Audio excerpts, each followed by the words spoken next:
안녕하세요. 쉬지 않는 주둥아리 히미스타입니다. 오락가락하는 기억을 저장하는 팟캐스트 쉬지 않는 주둥아리에 찾아와 주신 여러분 환영합니다. 와, 박수 치셔도 돼요. 네, 제가 게스트를 한번 모셨는데요. 제가 사실 오늘 굉장히 긴장을 많이 하고 있고 말도 굉장히 많이 더듬을 것으로 예상을 하고 있습니다. 네, 그러면은 바로 오늘의 게스트, 사실 저는 박사님이라고 부르는 게 조금 더 편하기는 한데 지금 현재 후보님이 되셔가지고 네, 바로 한번 모셔보도록 하겠습니다. 어머니 후보님 안녕하세요. 안녕하세요. 저는 관악 사선거구, 동으로는 대학, 삼성, 서림, 신원, 서원 이렇게 5개 동을 선거구로 하고 있는 서울시의원에 이번에 도전하고 있는 더불어민주당 예비후보 엄은희입니다. 와, 반갑습니다. 반갑습니다. 박사님이라고 하셨는데요. 네. 그쵸. 그렇게 만났죠. 저는 여기 관악구에 있는 서울대학교의 아시아 연구소라는 곳에서 연구자로 아주 오랫동안 일을 했습니다. 한 12년 이상 근무를 했었고요. 연구 주제는 동남아시아, 아시아 지역 연구를 하는 사람이었는데, 제가, 올해 나이가 딱 50이 됐거든요. 그래서 이제 인생 전환기, 앞으로 인생에서는 뭘 할 것인가에 대한 고민을 좀 하다가 원래도 좀 정치에 관심이 있었고 해서 지금 시의원에 도전 중입니다. 오, 처음 나와봤어요. 이야, 신인의 패기. 네, 신의 패기! 중년의 패기! 네. 근데 나름 좀 준비를 많이 했다라고 생각을 합니다. 그래서 도전자, 추격자로 후발주자지만 열심히 따라가고 있고, 조금, 지금 현재 저희 후보가 지금 4명 있는 곳에서 제가, 도전하고 있는데, 지금 제가 꼴찌로 출발해서 지금 탑2까지는 올라오지 않았나. 오. 네. 이렇게 생각해 봅니다. 역시나 이제 준비된 후보님 다우시게 제가 자기소개 해주세요라고 말도 안 했는데 엄청 현란한 말솜씨. 이런 것을 지금 뽐내시고 계십니다. 네. 네, 말씀해 주신 것처럼 지금 이제 관악구에 어디? 관악구의 사선거구, 대학, 삼성, 서림, 신원, 서원 5개 동. 네, 시의원. 예비후보. 네, 예비후보로서 지금 선거운동을 하고 계시는 중이죠. 네. 예비 등록을 지난 2월 20일에 했어요. 그래서 그때부터 본격적으로 선거운동을 해서 그 다음 주 월요일부터 바로 아침 7시 지하철 선전전. 네. 그래서 거의 보통 하루 일과가 한 9시, 10시에 끝나는데 지치지 않는 체력으로. 저도 이렇게 막 이렇게 입으로 떠드는 거 좋아하는데 체력이 워낙 좋아서 아침부터 저녁 늦게까지 열심히 뛰고 있습니다. 그렇습니다. 제 방송을 들으시는 분들 중에서는 되게 뜬금없이 웬 정치인 게스트가 나왔냐라고 생각을 하실 수도 있어요. 그래서 일단 저와 어머니 후보님이 어떻게 알게 된 사이인지 먼저 말씀을 드려야 될 것 같고, 근데 일단 먼저 양해를 조금 구하는 게, 여기가 지금 선거 사무실이죠.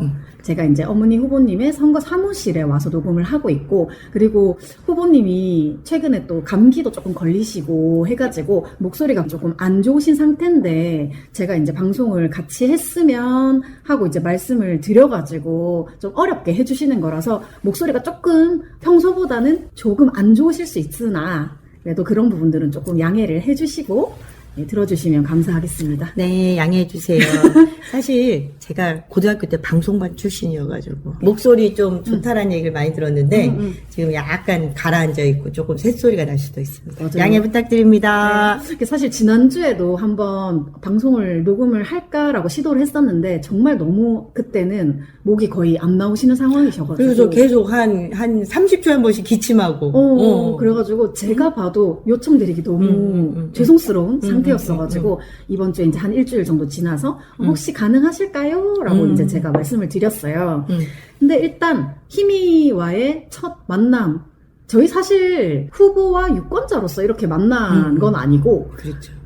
저희가 맨 처음에 만난 장소는 제 방송에 출연하신 적이 있는 1.5도씨 그 사장님 계시잖아요.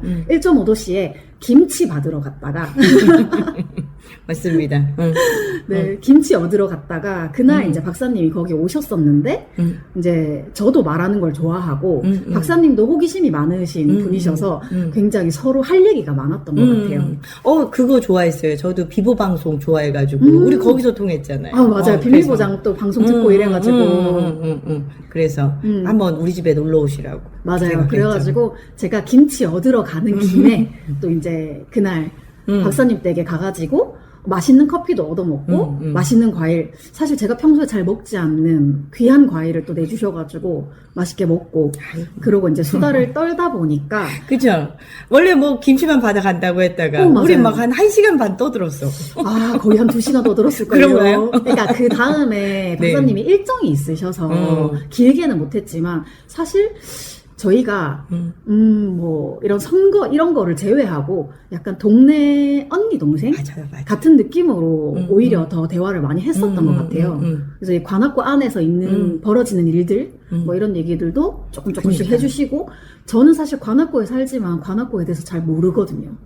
이제 그런 거에 대해서 얘기를 많이 해주셔가지고 와, 이 언니한테 배울 거 되게 많다 이런 생각이 좀 들었어요. 아유, 감사합니다. 근데 사실 또 이 시의원에 출마하시겠다는 얘기를 그때도 들었었기 때문에 저는 여성 정치 굉장히 응원한다.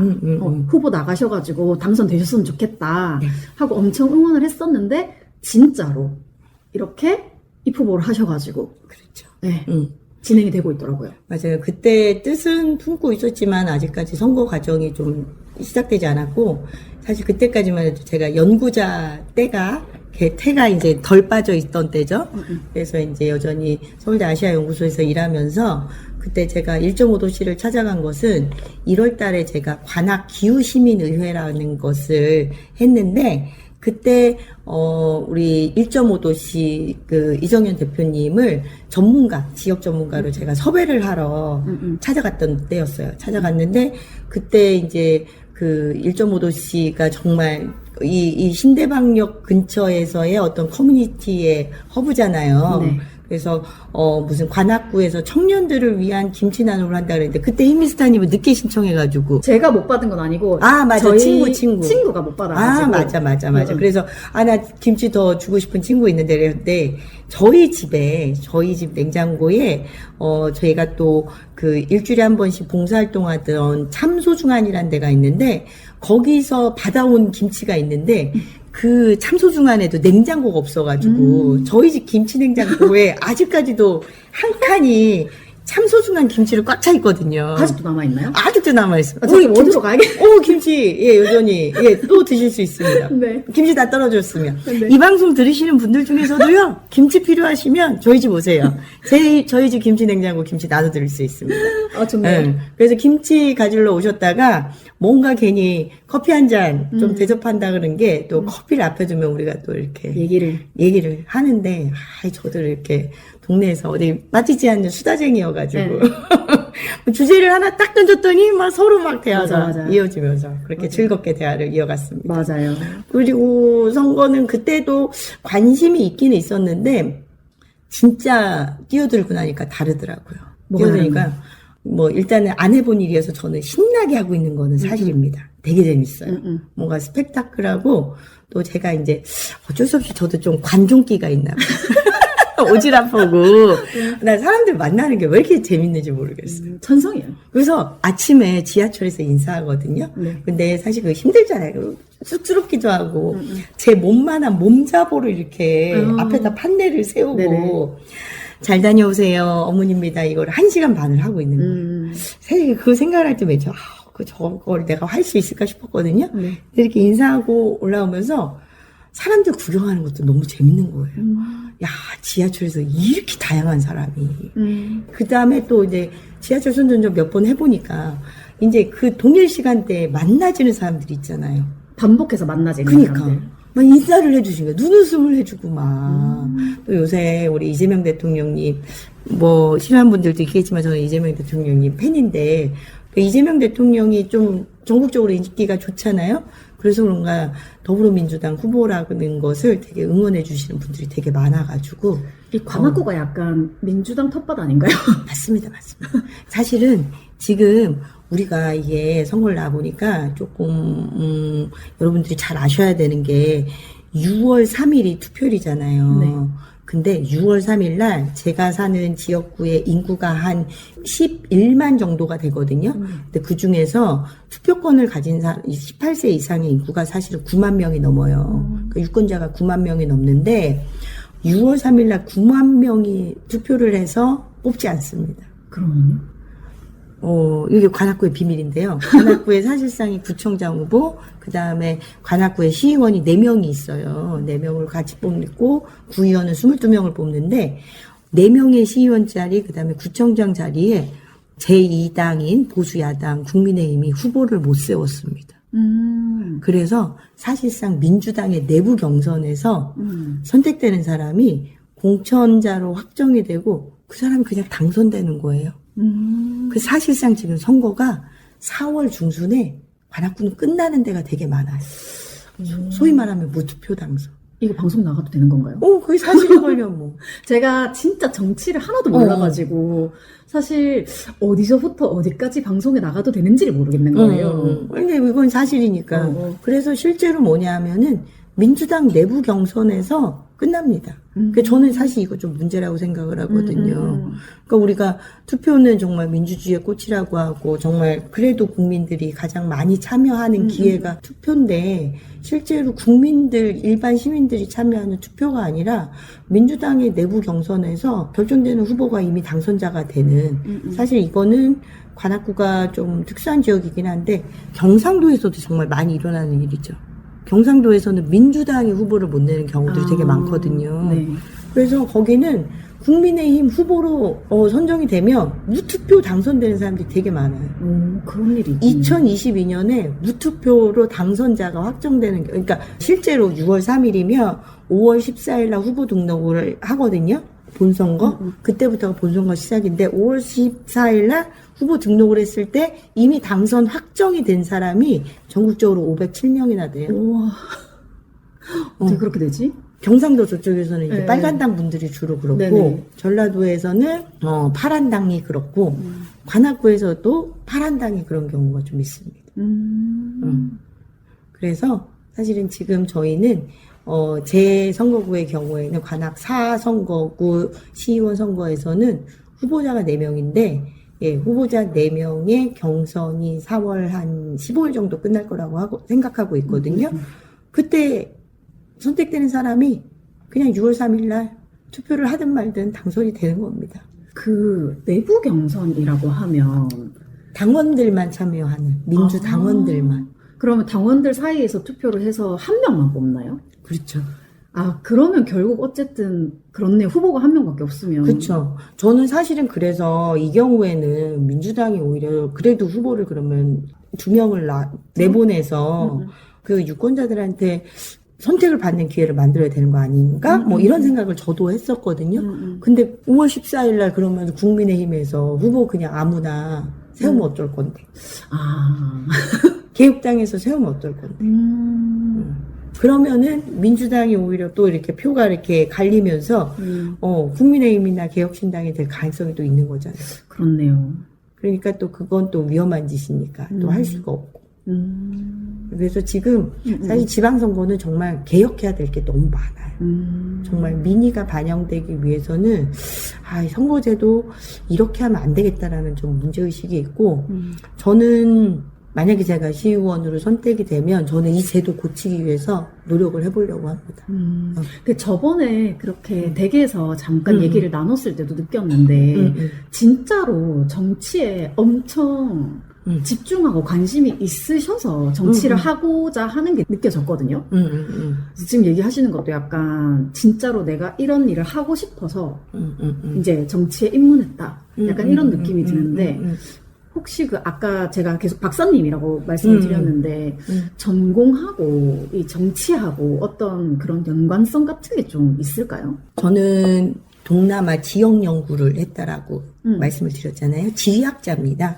저는 맨 처음에 지리학자가 됐을 때는 저도 석사 때까지는 국내 사례를 가지고 연구를 했었는데, 그때 저는 환경운동가가 되고 싶었던 것 같아요. 그래서 사실 환경 문제가 되게 많은데 환경 문제는 단순히 오염의 문제가 아니라 저는 그것도 되게 정치적인 문제라고 생각을 했어요. 경제적인 문제라고 생각을 해서 환경 문제는 정치 경제적인 문제고 권력 문제이기 때문에 좀 피해를 받는 사람들은 저항을 할 수밖에 없고 그 저항하는 사람들을 지지 응원하는 옳은 생각을 가진 시민들과 힘을 합쳐야 된다고 생각을 했어요. 그렇게 해서 사회를 바꿔나가는 그때는 저는 사회운동이라고 생각했죠. 뭐 사실 대학 때 운동권이기도 했고. 그래서 저는 이제 사회운동이 사회를 바꾼다라고 생각을 했었어요. 그러다가 제가 정치에 관심을 갖는 과정이 이제 몇 단계가 있는데, 박사 논문을 쓸 때도 필리핀에서 그 광산 사고가 난 지역에 들어가서 거기서 광산 사고 때문에 어촌마을에서 그냥 자기들 잡은 물고기를 팔아서 생계를 유지하는 사람들이 모여 사는 곳이었는데 그 자기네 그 뒷산에서 광산 개발하고 있었는데 거기서 사고가 나서 광산 폐기물이 그 바다로 쏟아져 들어가니까 그 바다에서 잡힌 물고기를 6개월 동안 팔지 못하게 만든 거예요. 사실은 중금속 이런 것들이 네네. 있었거든요. 그러니까 이제 완전히 어촌이 완전히 박살이 난 거죠. 그래서 그 어촌 마을에서 싸우는 사람들을 지원하러 갔다가 그 사람들의 사례를 가지고 현장 연구를 해서 박사 논문을 썼었거든요. 근데 박사 논문을 쓰고 난 다음에도 조금 그때부터도 이제 좀 문제의식이 있었던 게 사실 그게 또 남의 나라 문제이기도 하잖아요. 내 나라 문제도 아니고.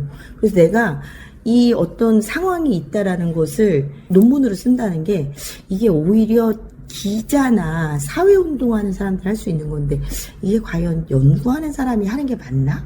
제가 사회 실천가이자 연구자라는 정체성이 있었지만 한계를 되게 많이 느꼈어요. 그래서 그 다음 단계에서 제가 했던 연구의 중심이 어디로 갔냐면 싸우는 사람이 아니라 뭔가 대안적 흐름을 만드는 사람들을 좀 찾아내고 싶었어요. 그래서 공정무역, 공정무역을 하는 사람, 그 다음에 한국에서는 무슨 친환경 급식 운동하는 사람. 그러니까 이제 국가나 뭔가 기업을 상대로 싸우는 사람이 아니라 어쨌든 대안적인 흐름을 만들어내는 사람들이 되게 소중해 보이더라고요. 그래서 이 사람들은 어떤 그 힘을 가지고 어떤 내용으로 어떤 동력으로 이런 흐름을 만들어내는지를 이렇게 연구하는 사람이 됐었어요. 근데 거기서도 또 뭔가 한계가 있다라는 생각이 들었어요.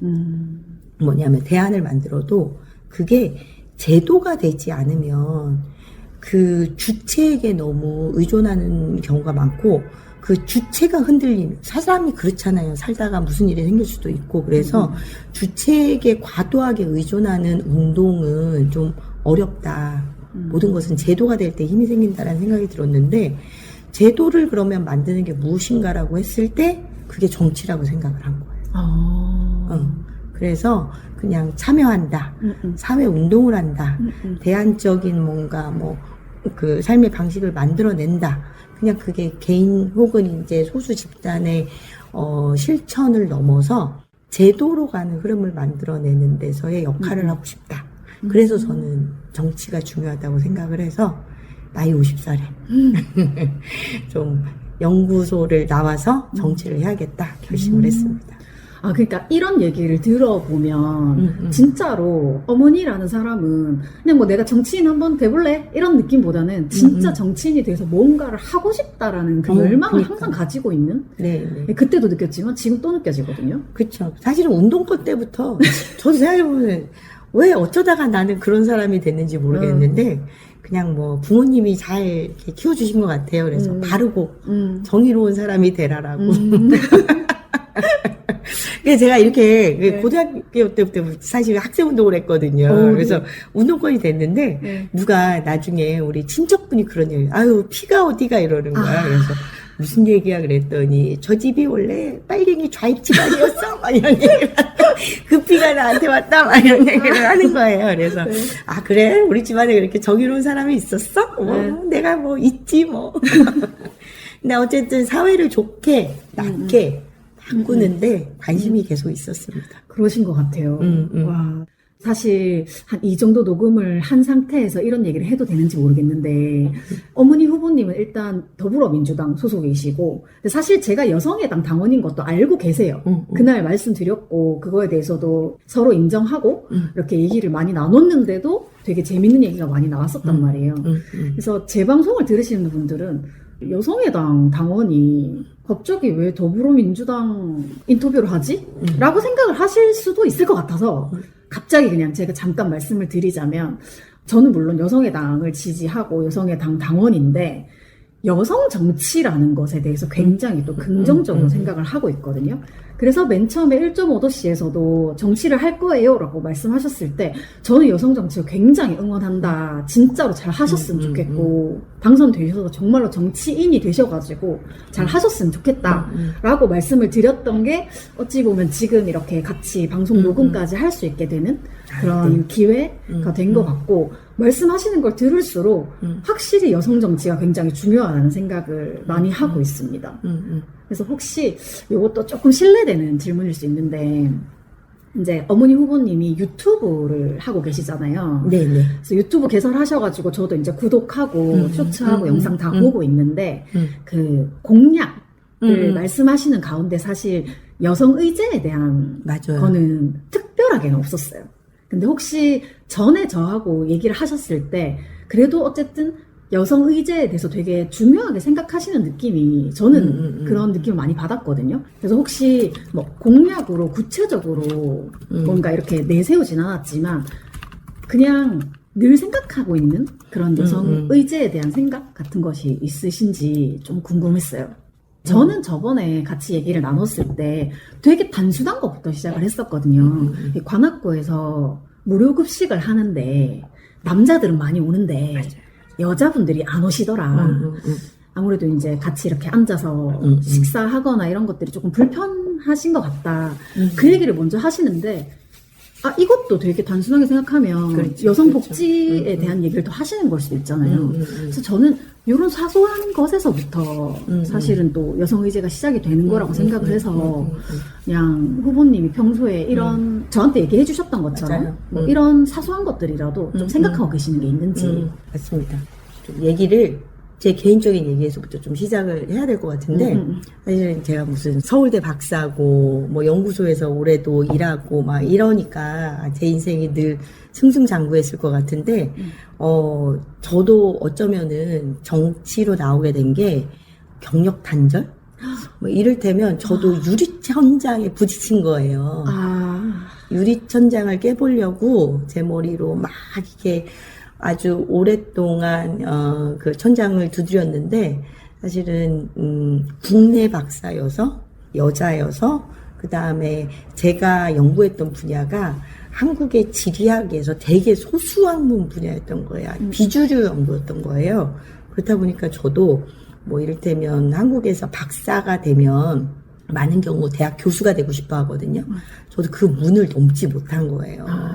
그래서 일단 그 유리천장에 부딪히면서 진짜 수치로 나오는 여성 문제들을 사실 저도 그때서야 이제 처음으로 제 입장에서 이제 생각을 해보게 되는 경험들이 있습니다. 그래서 사실 뭐 저도 연구소 생활을 오래 했는데 연구소에서 저도 이제 박사님으로 연구 교수로 이렇게 살았지만 어쩔 수 없이 연구소 안에서 뭔가 약간 살림을 살아야 되는 연구소에서 어쩔 수 없이 뭔가 이렇게 무슨 행사를 하거나 이러면 기획을 하는 일에도 당연히 제가 하지만 뭔가 허드렛 일 같은 경우 뭔가 이렇게 뭐 정말 케이터링을 챙긴다든가 이런 일들을 여자들이 하게 되는 상황을 저도 좀 이렇게 경험을 했던 것 같아요. 제 세계 안에서. 그래서 여성에게 구조적으로 한국 사회에는 여전히 사별이 있다라는 것이 이제 저도 이제 문제의식을 가지고 있고요. 어쨌든 이제 임금, 일자리 그 자체, 그 다음에 일의 기회에서 저는 이제 한국 사회는 여전히 이제 여성들에게 좀 불리한 구조가 있다라는 생각이 들고요. 물론 이제 저보다 히미스타님 세대, 근데 지난번 얘기해보니까 히미스타님도 약간 이제 제 세대의 경험에 좀 더 가깝긴 한 것 같은데. 우리 별로 차이 안 나요? 근데 저는 제 딸이 20살 된 여대 다니는 딸이 있는데, 저는 제 딸의 시대는 조금 다른 것 같기는 해요. 우리 딸 시대는 좀 다르긴 하지만, 일단은 저는 여성에게 구조적인 차별의 문제가 있다라는 것을 되게 생각을 하고 사실은 지역 정치에서 할 얘기는 아니지만 여성 정치인이고 또 큰 꿈을 품고 있다라면 일단은 정치의 구조 안에서 여성의 참여가 높아지는 것을 저는 해내야 된다는 생각이 좀 있습니다. 네. 실제로 더불어민주당도 무슨 약속을 하고 있냐면 17개 시도, 광역 시도 도지사나 특별시의 시장들을 뽑아야 되잖아요. 17개 시도군 중에 여성이 도지사나 특별시의 시장이 된 경험이 아직까지 한 번도 없습니다. 네, 없어요. 그러니까 서울시장도 지금 한명숙 후보님, 강금실 후보님 먼저죠. 강금실 후보님, 한명숙 후보님, 그다음에 이번에 이제 전현희 후보님까지 나오는데 이렇게 순위가 아주 높진 않잖아요. 이 경쟁에서. 뭐 나름 추미애 의원님이 지금 경기도지사 준비하고 네네. 있지만 거기도 아주 쉽지만은 않을 것 같은데 근데 이번에 저는 조금 당의 의지가 있긴 있는 것 같아요. 그래서 저는 여성들이 정치에 좀 많이 들어왔으면 좋겠고 특히나 지방 정치에 많이 좀 들어왔으면 좋겠다는 생각이 듭니다. 일단은 참여를 해서 그런 구조 안에서 말을 할 수 있는 기회를 갖는 게 진짜 세상을 좀 더 속도감 있게 바꾸는데 도움이 될 것 같아요. 그래서 저는 제가 생각하는 여성 공약의 첫 번째는 여성들의 정치 참여 기회가 좀 더 넓혀지기 위해서 좀 더 노력을 하겠다라는 거를 좀 만들고 싶고요. 정치인으로서 그리고 어쨌든 지역 정치를 해야 되는 거니까 지방 수준에서는 관악구가 우리 청년들이 청년 인구 40%나 되잖아요. 네. 그죠? 지방에서 올라오는 사람들이 처음 도착하는 곳. 맞아요. 그 다음에 서울에서 밀려나기 전에 마지막까지 버티는 곳. 저 관악구인 것 같아요. 네. 네, 그래서 이제 정말 청년 세대의 경험들이 여기에 많이 농축되어 있는데, 거기서 여성들의 경험은 여전히 이제 좀 위험이나 뭐 이런 게 있긴 있죠. 그쵸? 좀 사실 여기가 이제 뭐 범죄가 그죠. 여성 대상 범죄가 좀 있잖아요. 네. 그래서 그 부분에 안전을 좀 특별하게 챙기는 것을 관심이 많습니다. 근데 이제 저도 어찌 보면 약간 이제 기성세대가 된 거잖아요. 아줌마가 네. 된 거잖아요. 네. 제가 또 되게 중히 모시는 지역에서 봉사하는 분들 중에 자율방범대들이 있거든요. 네네. 근데 요새요, 자율방범에 아줌마들이 되게 많이 오세요. 오. 엄마들이. 응. 왜냐하면은 이게 관악구에 정말 여성 대상 범죄가 많기 때문에 아저씨 방범대원 말고 여성 방범대원이 좀 필요할 때가 되게 많은 것 같아요. 그리고 사실은 그 오세훈 때문에 지금 사라졌는데 여성 안심 귀갓길 서비스 있잖아요. 네. 그것 때문에 자율방범대에 여성분들이 되게 많이 들어오셨는데 그러니까 이제 어머님들 중에 제가 자율방범 동네 몇 군데 같이 해봤거든요. 네. 근데 언니들이 밤에 그랬더니 아유 저녁 먹고 나서 운동 삼아 뭐 그냥 우리 딸들이 지나다니니까 이런 마음으로 정말 자율방법 하시는 언니들이 너무 많으세요. 그래서 저는 어쨌든 서울시 의원이 될 거니까 그 오세훈이 없애버린 안심기가 서비스 다시 살려내서 자율방법 활동 언니들하고 좀 같이 하고 싶습니다. 근데 또 한 가지 저도 이제 2030 우리 여성들한테 좀 말씀드리고 싶은 건 우리가 보호받는 존재 아니잖아요. 그죠? 우리 정말 이렇게 스스로 선택하고 우리 자율적인 영역이 있는 건데 제가 또 몇 군데에서 얘기 들었는데 자율방범대 젊은 사람도 할 수 있대요. 아, 그래요? 그래서 우리 동네 지키는 일 내가 해보겠다. 뭐 이런 것들을 좀 이렇게 자원해서 해보시는 것도 좋을 것 같아요. 그래서 엄마 세대 분들도 하는데, 우리 젊은 분들 중에서도 뭐, 매주 안 해도 되거든요. 보통은 자율방범을 보니까 주 3일씩 도시는데, 뭐 그냥 한 달에 한두 번, 정말 우리 동네가 진짜 안전한지 아닌지, 정말 한 10대 명이 이렇게 막 야광복 입고 경량봉 들고, 네네. 동네를 이렇게 막 진짜 구석구석 돌아다니시거든요. 그래서, 뭔가 이렇게 가로등 깨진 거.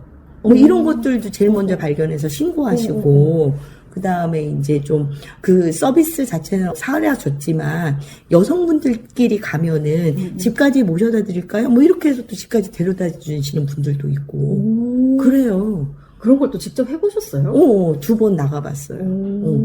저는 되게 동네에서 다양한 봉사활동 하시는 분들이 진짜 많더라고요. 아, 진짜요? 동네는 동사무소나 공무원들이 일을 해서 돌아갈 수 있는 구조가 아니에요. 아. 이렇게 정말 시줄 날줄로 봉사활동 하시는 분들이 생각보다 너무 많더라고요.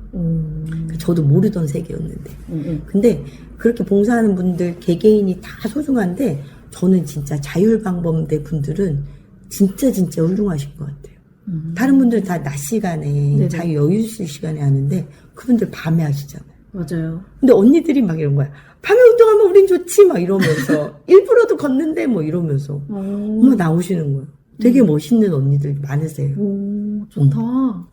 그래서 그 약속 드렸거든요. 제가 후보가 돼서 당선이 돼도 혹은 당선되지 않아도 자율방범 활동을 제가 최소 한 달에 한 번씩은 해와하겠다고 약속을 드렸거든요. 그런 활동 같이 해보시는 여성동지 여러분, 제가 자원을 받습니다. 저한테 연락 주시면 제가 동네 자율방범대 소개시켜 드릴게요. 오, 되게 좋다. 그러니까 아까도 말씀드렸지만 저는 관악구에 살고만 있지 관악구에 이런 뭔가 흐름 같은 거를 잘 모르거든요. 그쵸. 근데 확실히 후보님이랑 얘기를 하다 보니까 아니야 언니랑 얘기를 하다 보니까 되게 몰랐던 거를 많이 알게 되네요. 그리고 생각보다 복지가 좀 촘촘해요. 그래서 사실 제가 그 참소중안이라는데 이제 밥봉사 다닌다 그랬잖아요. 아저씨들은 정말 막 씻지도 않고 나와가지고 머리 막 이렇게 까치집 돼가지고 밥 먹으러 오시는 분들 많거든요. 근데 여성분들은 안 그렇잖아요. 우리가 또 나갈 때. 그러니까 오히려 못 나와서 이런 사실은 생각보다 밤 나눔을 하는 곳들은 그래도 곳곳에 있긴 있더라고요. 예. 근데 그런 것들을 차마 이제 본인을 도와달라라는 말조차도 하지 못하는 분들이 좀 계시지 않을까 좀 걱정이 되기도 하는데요. 아무튼 생각보다 곳곳에 숨어있는 복지를 원하는 분들도 있고 복지를 나누려는 사람들도 많습니다. 예, 그래서 정말 어려움이 있으시다라면 용기를 내서 주민자치센터 혹은 이제 정말 여기 신림동권이면 쓰리룸 그다음에 저쪽 봉천동권이면 청년청에 가서 상담을 신청해 보시면 방법을 찾아주시는 분들이 그래도 의외로 있을 것 같아요. 네. 근데 진짜 이게 제가 여성 의제로 시작을 했지만 청년층까지 이렇게 아울러서 얘기를 해주시는 게 사실 저는 되게 애매하게 이제 청년이 아니게 되긴 했지만 청년이 아닌 나이가 되긴 했지만 어쨌든 진짜 이 관악구가 청년들이 엄청 많이 모이는 곳이고 아까 말씀하신 게 진짜 마음에 콕콕 박히는 게 시골에서 올라왔어. 저 같은 경우에 그렇잖아요. 시골에서 뭐 하나 잡을 동아줄 같은 거 없이 서울에 와가지고 어디 좀 싼 데 찾다 보니까 관악구로 왔어. 근데 여기도 사실 서울 안에서 싼 거지 내가 매달 월세를 내는 게 쉽진 않단 말이에요. 그쵸. 근데 어쨌든 간에 청년층이 많이 살고 있어서 그런지 뭐 관악청년청이라든지 뭐 좀 복지 가능한 것들이 있지만 그런 거를 뭐 저보다 관악구에 더 오래 산 친구도 관악청년청의 존재를 모르더라고요. 그래서 조금 기대를 하는 것은 이제 어머니 후보님이 만약에 당선이 되시면 여성 인구라던가 청년층이라던가 이런 데 신경을 많이 써주실 것 같아서 조금 더 응원을 해야겠다 이런 생각이 막 드는데요. 그래서 이제 저희가 두서없이 막 이런저런 질문을 하고 답변을 하고 했지만 어쨌든 그래도 오늘은 어머니 후보님으로서 제 방송에 한번 이름을 내주시는 거잖아요. 네. 그러면 지금 어머니 후보가 내놓고 있는 공약, 뭐 주요 공약이라던가 아니면은 뭐 이것은 반드시 이제 해야 한다라고 생각하는 것이 있으면 좀 얘기를 해주시면 좋겠어요. 제가 첫 번째로 생각하고 있는 것은 에너지 문제예요. 좀 뜬금없어 보일 수도 있는데 이게 저는 제가 환경에서 출발했다고 말씀드렸잖아요. 네. 환경 문제이면서 기후위기 대응이면서 에너지 문제까지 연결되고 이게 이제 궁극적으로는 경제 문제까지도 저는 경제적인 것까지 연결이 된다고 생각을 하는데 제가 내세우는 첫 번째 공약은 도림천 햇빛발전소. 오. 네. 시민 참여 방식의 도림천 햇빛발전소를 만드는 게 저희 첫 번째 공약입니다. 혹시 그 햇빛 발전소라는 게 약간 왜 태양광 발전? 이거 그림인데요. 제가 책비서한테 그리라고 한 건데요. 저는 이 서울대에서 출발해서 도림천이 저기 안양천 합수부까지 가잖아요. 근데 대부분의 곳에서 어쨌든 우리가 옛날 치면 계곡인데 우리가 너무 계곡 가까이까지 붙어 살면서 옹벽을 치고 도로를 만들고 이래놨잖아요. 맞아요. 그래서 사실은 2, 3m 높이의 옹벽이 서울대 정문에서부터 저기 거의 그 도림천까지 쭉 이어지거든요. 근데 저는 그 공간을 보면서 뭘 떠올렸냐면 지금 관악구는 거기에 부유식 화분 났잖아요. 네. 저는 사실 그거 너무 마음에 안 들거든요. 요새는 빵 드립하고 있던데요. 거기 음악 분수 들어온대요. 뭐 그냥 근데 또 신혼시장 분들은 원한대요. 그거 보러 사람들이 와서 왔다가 또 이제 신혼시장 간다고. 네. 또 그래서 또 이게 또 사실 이제 도림천이 또 인공하천이 돼버리니 자꾸 인공을 더하는 게 맞나 싶기도 한데 어쨌든 그게 좀 진행 중인 거니까 그런데 저는 지금 도림천에 지금 그 부유식 화분이 사실 저는 좀 문제라는 생각이 들거든요. 걔네가 다 그냥 화분에 있잖아요. 또 도로로부터 이격되지 땅으로부터 이격되어 있지. 이러니까 고립된 화분들이라 걔네는 물을 주지 않으면 살 수가 없어요. 그래서 뭔가 장미 넝풀인데 가끔은 얘네가 이렇게 치렁치렁 해가지고 시야를 방해하기도 하고 걔네한테 물 주느라고 한 차선 막 이렇게 그 물차들이 막혀 있고 이런 경우들도 있어요. 그래서 저는 저걸 왜 할까? 사실 저게 차 타고 다니는 사람한테도 좋지 않고 어차피 그 찻길 너머에 인도가 있잖아요. 인도에서 보이지도 않는데 저걸 왜 할까? 저는 좀 문제의식이 있었는데 저는 오히려 그 옹벽의 끝부분 도로와 만나는 그 부분에 쭉 연달아 있는 태양광 판넬이 있는 것을 좀 상상을 해요. 저는 발전량이 그러면 상당할 거라는 생각이 들거든요. 네. 근데 그게 이제 요새 유행하는 방식으로 뭔가 공급자 마인드로 한전이 이렇게 쫙 대기업이 쫙 까는 게 아니라 각 지역별로 주민이 출자해서 협동조합 방식으로 뭔가 종잣돈을 만들어서 태양광 발전소를 쭉 설치를 하고 거기서 생산되는 전력이 있을 거잖아요. 네. 그러면 저는 그거는 필요한 사람들한테 판매할 수 있다는 생각이 들거든요. 그러면 관악구에는 사실 상시적으로 에너지 굶주려 있는 조직이 있습니다. 어디죠? 서울대. 서울대에는 지금 한 15년 가까이 됐을 거예요. 이렇게 부동의 서울시 에너지 다소비 시설 1등입니다. 와우. 근데 거기다가 또 AI 데이터 센터. 사실 국가 발전하려면 또 돌리기도 해야 되잖아요. 그래서 이제, 근데 또 한편으로는 그래도 서울대도 이제 에너지 자금 문제를 되게 심각하게 생각하고 있는 게 있는데, 그래서 해외에서 좀 유행하는 건데, 그런 대학이 지속 가능성 지수를 높이기 위해서 재생에너지로 생산되는 그런 전력을 구매하는 그런 협약을 맺는 경우들이 좀 몇몇 군데 있는 거예요. 그래서 저는 시민들이 출자해서 햇빛발전소를 만들고 거기서 생산되는 전력은 서울대에 팔고 그래서 수익이 생긴다면 관악구 공동체 기금처럼 활용을 하고 뭐 그런 모델을 좀 꿈꾸고 있고요. 네. 그게 사실 저의 일본 공약입니다. 준비하고 있는. 되게 그게 실현이 되면 엄청 좋을 것 같아요. 저는 될 것 같아요. 전 사실 이 정책 지금 서울시장 후보님들한테도 밀려고요. 왜냐하면 도림천은 관악구에만 있지 않잖아요. 길게. 그러니까 그 옹벽이 설치되어 있는 도림천 구간이 거의 뭐 구로구 다 지나가거든요. 네, 거의 구로구 끝까지 가니까 이거는 관악구, 그다음에 동작구 일부까지 포함되는 곳이어서 오히려 이제 서울시 차원에서 남서부, 서울 서남권, 뭐 햇빛발전소, 뭐 지역별로 이렇게 만드는 거. 그런 거는 서울시 차원의 공약도 좀 될 수 있을 거라고 생각을 해요. 서울은 사실 저는 서울이 너무 비대해서 조금 이제 그런 거 있잖아요. 네. 국가 균형 발전 뭐 이런 것들로 문제가 있기도 하지만 이제 환경 문제를 오랫동안 고민해왔던 저한테는 서울은 뭐 이를테면 돈을 많이 벌어서 뭐 전국에 돈을 조금 이렇게 넘겨주는 건 할 수 있을 것 같아요. 근데 그 돈을 벌려면은 전기 필요하죠. 네. 에너지 필요하죠. 각종 자원, 식량 이런 거 다 필요하잖아요. 네. 이런 거 다 서울 밖에서 서울로 가져오는 거잖아요. 그렇죠. 그리고 서울에서 만들어지는 폐기물은 서울에서 바깥으로. 그쵸. 그러니까 가잖아요. 근데 에너지 문제에 있어서 서울이 에너지 자급률 꼴찌예요. 네. 서울이 2024년에는 에너지 자급률을 그래도 태양광 발전 막 곳곳에 재생원 이렇게 있어가지고 11.5%까지 올랐었는데 2025년에 AI 네. 본격화되고 난 다음에 6.5%로 떨어졌어요. 생각보다 되게 낮네요. 되게 낮아요. 예. 그러니까 이제 충남, 음.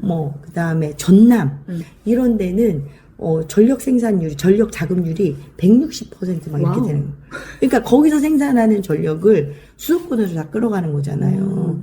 그러면은 전기가 그냥 오나요? 날라오는 게 아니라 다 송전탑 네, 타고 네. 오잖아요. 그 송전탑을 쌓는데, 근데 거기 송전탑 쌓는 게 쉽지 않잖아요. 송전탑 자체가 위의 시설이기 때문에 송전탑 건설을 반대하는 주민들 되게 많고. 안 지으려고 하죠. 그쵸. 그래서 언젠가는 이거를 계속, 서울은 계속 이제 에너지 먹는 하마가 되고, 외부의 전력을 끊임없이 끌어올 게 아니라, 저는 서울시의 에너지 자급률을 아주 획기적으로 올려야 된다는 생각이 들고, 그래서 뭐, 공영주차장, 뭐, 공공건물, 그다음에 요새는 태양광 설비가 기술이 발전을 해서 건물 외벽을 아예 태양광으로, 근데 태양광처럼 보이지 않는, 그냥 유리처럼 보이는데 태양광 시설이, 뭐 그런 기술들도 있다고 하거든요. 그래서 저는 진짜 태양광 설비를 획기적으로 높여야지 서울은 정말 다른 도시한테 어떻게 다른 지역 지방에 너무 의존을 하는 거잖아요. 피해를 좀 끼치는 게 생각이 들어서 맞아. 저는 그게 되게 중요한 저의 첫 번째 공약이에요. 이게 후보로서의 공약을 하나 들었는데 후보가 아닌 그냥 인간 어머니로서 지금 가장 선거 말고 가장 좀 중요하게 생각하는 거 없을까요? 제가 사실 그렇게 해외 지역령을 한 게 진짜 타고난 역마살이 있는 것 같아요. 네. 제가 예전에 지도 보여드렸죠. 아, 네. 저희의 구글 맵을 보면 제가 진짜 전 세계 남미 빼고 다 갔다 왔거든요. 네. 예. 근데 사람들이 진짜 걱정하는 것 중에 야, 너처럼 그렇게 나가지 못해서 안다라는 애가 너 정치 그거 할 수 있겠니? 앞으로 못 나간다. 근데 사실 진짜 지금 여행을 좀 가고 싶습니다. 저는 정말 인간 어머니는 길이에 있을 때, 걸을 때 가장 행복한 것 같아요.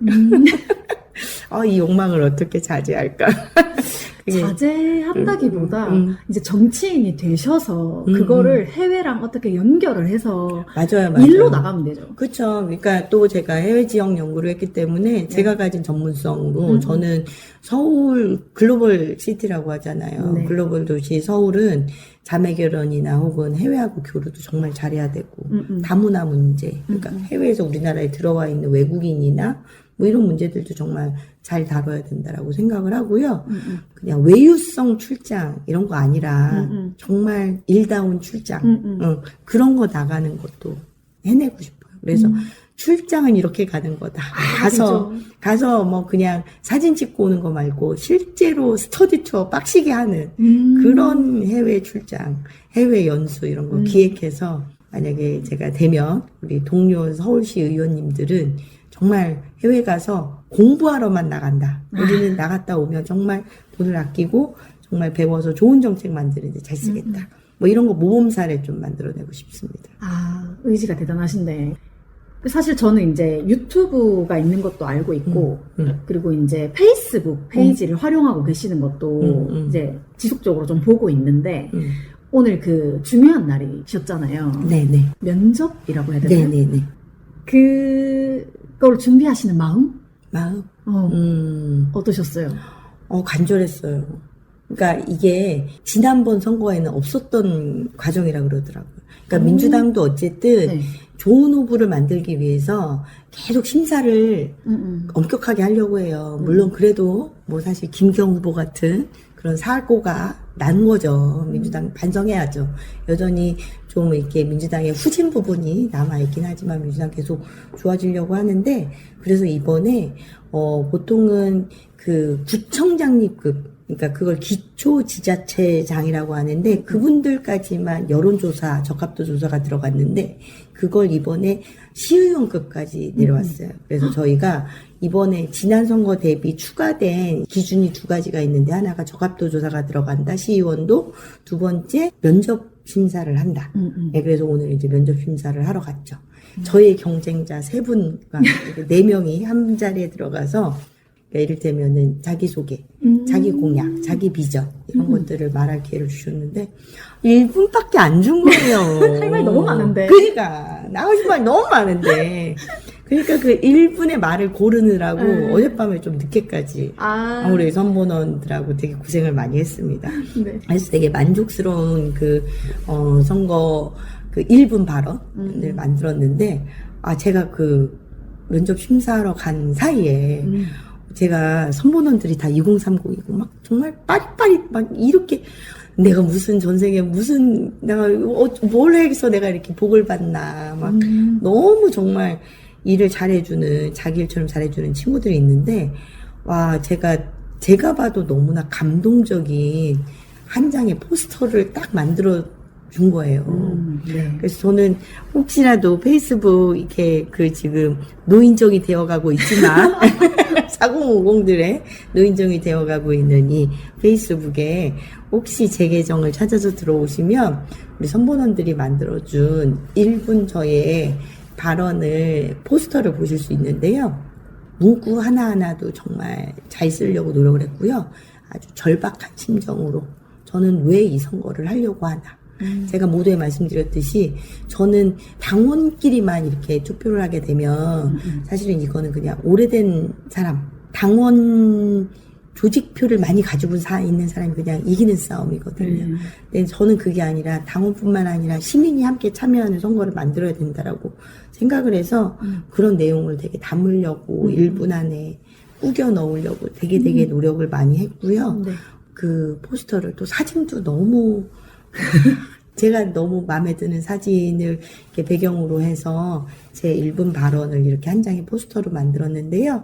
관심 있으신 분들은 한번 찾아와 주시면 감사하겠습니다. 다시 제가 알고 있는 것은 유튜브에서 어머니 TV, 네, 어머니라고 검색을 하면 네. 어머니 TV가 딱 나오고 그다음에 페이스북에서는 그냥 어머니라고 딱 치면 계정이 나오더라고요. 네.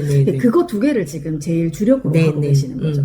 페이스북은 진짜 제가 페이스북은 헤비 유저예요. 되게 오래됐어요. 되게 오래됐고 또 이제 그냥 우스갯소리로 이렇게 돈 없고 글 많이 써야 되는 사람, 할 말 많은 사람들이 페이스북에 남아 있다라고 하는데 네. 저는 페이스북의 위력을 제가 인생에서 언제 경험을 했었냐면 벌써 3년 됐다. 3년 전에 제가 그 인생을 한번 전환 하려고 서울대 연구소를 그때 이제 정규직 그만둔다 그래서 연구소 때려치고 나와서 좀 쉴 때 그럴 때 이제 좀 사람들이 하는 선택 중에 하나 제가 산티아고 길 순례길 갔다 오셨어요. 780km를 28일 만에 강철 체력 걸어냈거든요. 네. 근데 스페인하고 우리나라가 딱 7시간 차이인 거예요. 그래서 제가 진짜 그것도 이제 정말 휴대폰 하나를 이렇게 침대에 이렇게 누워가지고 매일 밤 그날에 찍은 사진하고 그날의 일기를 쓰는데 거의 한 2시간씩 걸렸던 것 같아요. 한 9시부터 한 10시 반, 11시까지 그거를 막 이렇게 글을 쓰고 그날의 산티아고 순례길 일기를 쓰고 사진을 골라가지고 쫙 올리잖아요. 그러면은 한국 시간으로 그때가 6시 반에서 7시 이렇게 되는 거예요. 그러면은 출근하시려고 일어나는 한국의 저의 패친들이 어떨 때는 뭐냐면은 너무 읽고 싶어 하시는 거예요. 구독자가. 그래서 그때 저의 패친이 확 늘었어요. 제 산티아고 글. 근데 그분들이 정말 매일매일 응원해 주시는 것 때문에 그 다음날 그 힘으로 이렇게 걷는 그런 계기가 됐습니다. 그래서 산티아고 길. 순례를 계기로 해서 페이스북의 위력을 너무 절감을 해서 저는 페이스북을 버릴 수가 없습니다. 그래서 페이스북 헤비 유저고요, 여전히. 그다음에 유튜브는 최근에 이제 정말 선거 때문에 만들었는데 선거 때문에 만들었지만 좀 알차게 만들고 싶었어요. 재밌게 만들고 싶었는데 네. 제가 말씀드렸듯이 제가 늘 자랑하지만 이제 우리 선보원들이 다 2030이잖아요. 감각이 장난이 아닙니다. 이렇게 조금 제가 돈 주고 네. 외주를 맡긴 영상이 지금까지 하나, 나머지는 다 선보원들이 직접 만든 거예요. 다 센스가 있던데. 그죠. 너무 네. 잘 만들었죠. 그래서 지금은 쇼츠라 다 3분이 안 넘거든요. 네. 뭐 이게. 네. 그런데 재밌습니다. 어머니 TV 구독해주세요. 들어와서 봐주세요.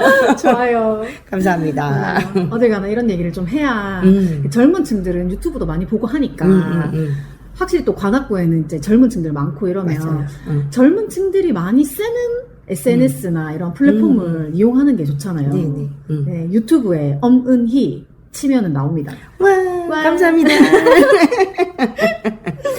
사실 지금까지는 약간 선거에 관한 얘기를 많이 했는데 저는 솔직히 정말 그냥 동네 언니, 동생 약간 이런 느낌으로 오늘 얘기를 하자 이래놓고 제가 또 계속 막 선거 얘기를 해가지고 분위기가 되게 요거 내가 생각한 분위기 아닌데 라는 느낌이 좀 들면서 또 선거 얘기긴 한데 이 선거 사무실 꾸리고 계속 이제 유세하시고 하면서 좀 재밌었던 에피소드 같은 거 없어요?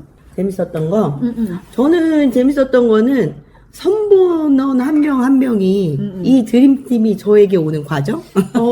좀 특별히 재밌었던. 특별히 재밌었던 저희 선보원들이 다 아이예요. 근데 선거운동을 너무 잘해요. 센스도 있고 서로 이렇게 스며드는 것 같아요. 친구들이 조금씩 이제 제가 이과인데 외향일. 그러니까 이 친구들이 점점 조금씩 이제 이가 되어가고 원래 아이면 안 하는 일들을 알고요. 우리 그 사무장님이 되게 밤톨처럼 잘생긴 그 제가 서울대 연구소에 있을 때 제 조교를 오랫동안 해줬던 친구가 잠깐 여유가 생겨서 제 사무장을 해주고 있거든요. 근데 사실 되게 과묵한 친구예요. 근데 이 친구가 어느 날 며칠 전에 빵 터졌는데 나 오늘 머리가 너무 예쁘게 돼서 빨리 주민들한테 명함 나눠주고 나가고 싶은데 막 이런 얘기를 하는 거예요. 원래면 그렇게 하지 않았어요. 절대 안 할 친구인데 근데 친구들이 선거를 되게 즐겁게 하고 있어요. 그래서 저는 제일 재밌는 건 이 2030들 아니 사실 누가 이 50대 아줌마랑 2030을 왜 놀아줘. 근데 진짜 정말 저랑 너무 케미가 잘 맞아서 진짜 계속 웃음꽃이 피는 그런 선거운동을 하고 있어서 우선은 선거운동 자체가 제일 재밌고요. 그리고 그런 거 이렇게 선거운동을 하니까 되게 부수적인 어떤 얻는 건데 연락 끊겼던 사람하고 다시 연결이 되는 거예요. 심지어 저는 그저께 지하철역에서 25년 만에 대학 선배를 만난 거예요. 우와, 그건 진짜. 그럼 서울대 선배겠네요. 그렇긴 한데. 동네네요. 아니, 근데 그 언니가 여기 살지는 않고. 들르러 왔는데? 들르러 왔다가. 은희니? 막 이러면서 저한테 와서 아는 척을 하는데, 너무 좋았어요. 너무 반가웠겠다. 그쵸. 그리고 너무 감사하고, 그 다음에 이제 진짜 선거를 하다 보면 이게, 사람이 이렇게 정말, 사람 인자가 정말 서로 기대있는 사람이라고 도와주시는 분들이 너무 많으세요. 마음으로 도와주시는 분들이 너무 많고, 저희가, 좀 자랑해야지 또, 제가 지금 시의원 선거잖아요. 네. 근데 지금 좀 동네에서 어떤 소문이 돌고 있냐면 어머니 선보는 거의 구청장급의 선거운동을 하고 있다. 나오는 뭔가 공보물들의 수준이 다르다. 막 이런 평가를 좀 받고 있습니다. 선본을 잘 꾸리셨네요. 뿌듯하죠. 정말 너무 잘해주고. 그래서 매일매일 저희가 우스갯소리로 우리는 오늘도 승리했다 이렇게 얘기하면서 헤어지고 있습니다. 너무 재밌겠다. 그냥 진짜 하루를 여기 있으면 재밌어요. 친구들이 말하는 것도 재밌고 그 다음에 이제 또 경쟁 관계니까 또 경쟁하는 후보님들 막 영탐도 하러 가고 사실 이제 안 하던 짓들을 막 하면서 막 그래서 얘들아 너무 몰입하지 마 막 이러면서 내향인이지만 과몰입을 잘하는. 그쵸. 과몰입을 하는 거예요. 요새. 재밌겠네요. 그리고 그거 우리 젊은 친구들이니까 네. 맛집을 그렇게 잘 찾아내요. 진짜요? 그래서 식사도 사실 이게 계속 이제 저도 원래 식당밥 잘 안 먹는 사람이었거든요. 이게 보니까 되게 저한테 치명적인 약점인 거예요. 저는 또 약간 요리 부심이 있어서 집밥을 되게 좋아하고 오히려 집으로 손님 초대해서 밥 해먹이고 이런 거 좋아하는 사람이었거든요. 그러니까 사실은 제가 선거를 해야 되는데 식당을 너무 안 가고 몰랐던 거예요. 식당들이랑 안 친하네. 그죠? 근데 지금 아주 빠른 속도로 동네의 식당, 알게 되는 식당의 숫자가 기하급수적으로 늘어나는데, 그러니까, 생각보다 또 관악구에 맛집이 많더라고요. 그래서 그런 맛집. 그래서 지금 우리 다음 유튜브 영상으로 지금 맛집 채널 좀 이런 거, 맛집 속 이런 거 해볼까? 그런 거 같은데요? 그런 거 생각하고 있습니다. 근데 그 지하철에서 유세하신다는 얘기도 하셨는데, 제가 페이스북에서 저도 이제 자세히 보지 못하고 여기 이제 벤처역이랑 신림역 쪽에서 유세를 많이 하시더라고요. 거기서 이제 25년 전 선배님을 만나신 것도 있지만 그냥 전혀 모르던 사람들이랑 마주쳐서 좀 좋은 시너지가 났다거나 이런 것도 있나요? 그럼요. 제가 요새 조상님 덕을 또 보고 있어가지고 제가 엄씨잖아요. 네. 그래서 제가 왕가 사는 남자가 떠서 사람들이 엄씨에 관심이 많아요. 그럴 수 있겠네요. 그러니까 또 성이 특이한 게 선거에서 되게 유리한 거예요. 엄씨는 나 혼자고 어몽도 막 뭐 이렇게 아는 척하는 사람들이 있고 우리 선본원들이 센스 있는 선본원들이 어머니는 너무 신인이니까 일단은 이름을 각인시켜야 되니까 엄지척 어머니 맞아요. 이게 저희 구호거든요. 그러니까 좀 저를 빨리 기억해 주시고 제가 좀 우스갯소리 엄씨가 엄지척하니까 좀 설득력이 있죠? 제가 이런 말 되게 많이 하거든요. 그러니까 진짜 지나가시는 분들이 엄지척 이렇게 해주시는 분들이 있어요. 몇 번 봤다고. 너무 감사하죠. 너무 감사하죠. 되게 긍정적인 호응이 좀 있네요. 네. 일단 제가 지금 선거운동을 조금 잘하고 있는 중이기 때문에 알아봐 주시는 사람들의 숫자가 아주 빠른 속도로 올라가고 있고, 그래서 이제는 조금 인지도가 올라가고 있는 중입니다. 좀 신인인데 굉장히 무서운 신인이다. 그럼요. 슈퍼루키가 좀 되어보려고. 굉장히 좋다고 생각합니다. 네네네. 이 에너지 계속 가야 되는데. 맞아요.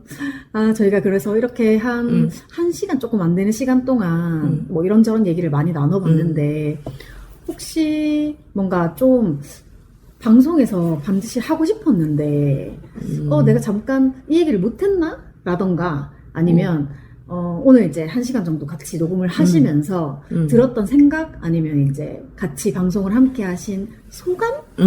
같은 거? 전체적으로 그냥. 네. 일단은 방송을 제가 먼저 요청을 드리기도 했지만, 흔쾌하게 이렇게 수락해준 우리 이미스타님 너무 감사해요. 네.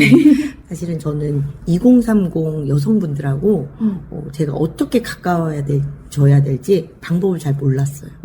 사실 만나는 기회 자체도 생각보다 없고 제가 대학에서 일하면서 이제 대학원 다니는 친구들, 조교하는 친구들, 또 강의할 때 만나는 20대들은 있지만 이게 그 동네에서 지역에서 와 있는 20, 30대는 어떻게 만나야 되지가 되게 숙제였습니다. 그래서 사실 제가 이 사심을 가지고, 이 욕심을 가지고, 이미스타님한테 저 한번 팟캐 좀 저 출연하게 해주세요. 제가 먼저 부탁을 했습니다. 그래서, 이런 기회가 생겨서 너무 좋고요.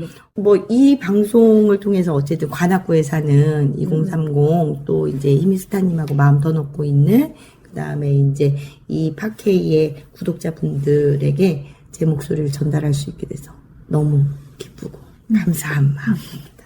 네. 저 좋은 언니예요. 좋은 언니가 될게요. 더 좋은 언니가 될 수 있습니다. 근데 이게 단순히 후보님이 저한테 방송 한번 같이 해요라고 요청을 해주셨다고 해서 저도 마음 맞지 않으면 절대 하지 않아요. 근데 어쨌든 저도 여성 정치를 굉장히 응원하고 있고 이제 후보님이 후보 이전에 그냥 박사님 아니면 저희 동네 언니로서 저한테 해주셨던 얘기들이 저도 같은 길을 생각하고 있는 것들이 있다라고 느꼈기 때문에 이렇게 방송을 같이 하게 된 거고 저야말로 굉장히 오늘 또, 이 언니한테 또 배울 게 있구나. 아이고, 별 말씀. 이런 생각을 또 많이 했습니다. 아이, 감사합니다. 너무 훈훈하다. 네. 관악구를 여성 정치의 텃밭으로 만들어버리자. 맞습니다. 그런 생각을 하고 있네요. 근데 한 가지 좀 말씀드릴 거 있다. 사실은 제가 지금 도전하는 자리에 전임자도 여성 정치인이었고요. 제가 지금 4명이 경선한다고 했잖아요. 네. 1명만 남자고 3명이 여성이에요. 저 포함해서. 와. 그래서 생각보다 관악구는 구의원이나 시의원 수준에서는 여성 정치인들이 도전을 그래도 많이 하는 경우입니다. 다른 지역에 비해서. 근데 좀 안타깝게 저는 저희 민주당이 좀 반성해야 되는 지점이라는 생각이 드는데 사실 제가 제일 젊어요. 그 좀 부끄럽잖아요. 그래서 저는 어쨌든 도전하는 사람들한테 어쨌든 문을 두드리는 사람들한테 기회가 열리거든요. 네. 네, 네. 그래서 좀 정치라는 영역에도 도전하는 우리 2030 여성들이 더 많이 생겨야 될 것 같아요. 그래야지 여러분들의 몫을 직접 만들어내고 목소리를 만들어내고 듣게 하고 그러는 기회가 더 생길 거라고 생각을 합니다. 네. 진짜 마지막까지 좋은 말씀 너무 감사해요. 아임입니다. 오늘 와주셔서 너무 감사해요. 진짜 사실 저희 방송 녹음하는 도중에 바쁜 급한 연락이 막 몇 개씩 왔었는데 그것도 다 미뤄두시고 지금 제 거 녹음을 해주고 계시는 거라 가지고 제가 너무 감사하고 와주셔서 제가 감사하다니. 네. 오늘의 저희 방송은 이쯤에서 네. 마무리를 하려고 하는데 저 다음에 또 놀러 올 것 같고요. 저희 집 커피 맛집입니다. 그거 잠깐 얘기해 주세요. 맞아.